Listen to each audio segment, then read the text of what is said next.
Un comportement professionnel.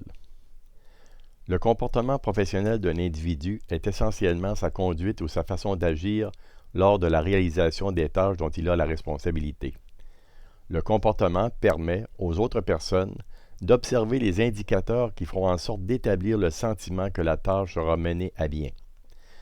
La façon d'agir d'un individu est influencée par les circonstances de la situation et les enjeux de la tâche à réaliser.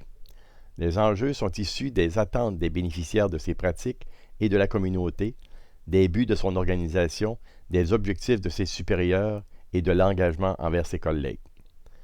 Pour représenter un comportement professionnel, j'ai construit un attitudomètre pour illustrer l'aspect dynamique d'un comportement professionnel. Un comportement peut être déterminé, mais il est difficilement prédictible. On peut ainsi apprendre les bons comportements, mais on ne peut pas prédire à quel moment précis ils devront se manifester. Dans la situation où il faut faire développer les savoir-être par des apprenants, il est important de comprendre que la part la plus complexe de l'application d'un comportement, c'est de l'associer au moment où un ensemble de circonstances pertinentes se présente. L'attitudomètre permet de représenter cet assemblage entre une situation professionnelle, le comportement professionnel et le lien de confiance qu'il doit susciter. Ce qui relie la situation à cet ensemble, ce sont les événements qui vont se dérouler et les savoirs professionnels que doit maîtriser l'individu pour être en mesure de comprendre ce qui se passe et ainsi pouvoir ajuster son comportement professionnel. L'événement est le stimulus qui déclenche le comportement. Ce stimulus peut être l'arrivée d'un client, un appel téléphonique, un bon de travail, une note de service, une réaction d'un patient, des conditions climatiques, etc. Le stimulus est ce qui fait en sorte qu'une tâche doit être réalisée. Le comportement sera la manière dont la pratique sera mise en œuvre en tenant compte des circonstances de la situation de travail. Les savoirs nécessaires pour comprendre la situation et agir dessus sont de trois ordres. La première est la conceptualisation, c'est-à-dire la capacité par l'individu de donner du sens à ce qu'il perçoit. La deuxième est la représentation de l'activité qui doit être réalisée. Finalement, la troisième, c'est la maîtrise des instruments qui devront être utilisés pour mener à bien le travail demandé. L'événement provoque la manière spontanée de se comporter.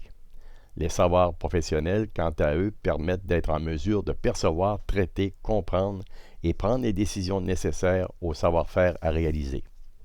C'est alors que certains savoir-être clés entrent en jeu pour que le comportement professionnel produise le lien de confiance escompté.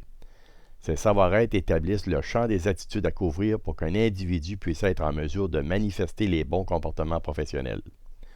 Le fait de les distinguer permet à l'apprenant d'avoir des repères sur lesquels s'appuyer pour être en mesure de construire son identité professionnelle. Le schéma de l'attitudomètre permet de présenter une séquence de développement des savoir-être. Toutes les attitudes ne sont pas toujours nécessaires pour tous les comportements, mais il y en a nécessairement un certain nombre pour chaque tâche à réaliser selon l'événement à gérer. Cette séquence représente de manière empirique quelle attitude permet de développer la suivante jusqu'à la plus complexe nécessaire pour faire face à des événements dont le dénouement est plus incertain. Il est facile de comprendre que le premier élément perçu généralement par les personnes est le maintien du professionnel, sa façon de communiquer les informations et la valeur qu'il donne aux personnes, à leurs idées et aux choses. Ces savoir-être constituent les assises du lien de confiance qui est en train de se développer. L'évolution vers les autres attitudes se réalisera selon les enjeux des tâches à réaliser et des circonstances où elles se dérouleront. Finalement, pour être en mesure d'aider au développement d'un comportement professionnel, il faudra identifier les réactions objectivement observables qui permettront de passer de la réalisation d'une tâche au développement du lien de confiance et de la manifestation des savoir-être pertinents selon le niveau exigé par la tâche et les circonstances. Ces réactions constituent des indicateurs permettant à l'apprenant, comme au formateur, d'avoir des repères pour se représenter les manifestations pertinentes en lien avec la situation professionnelle à gérer et ainsi agir en professionnel.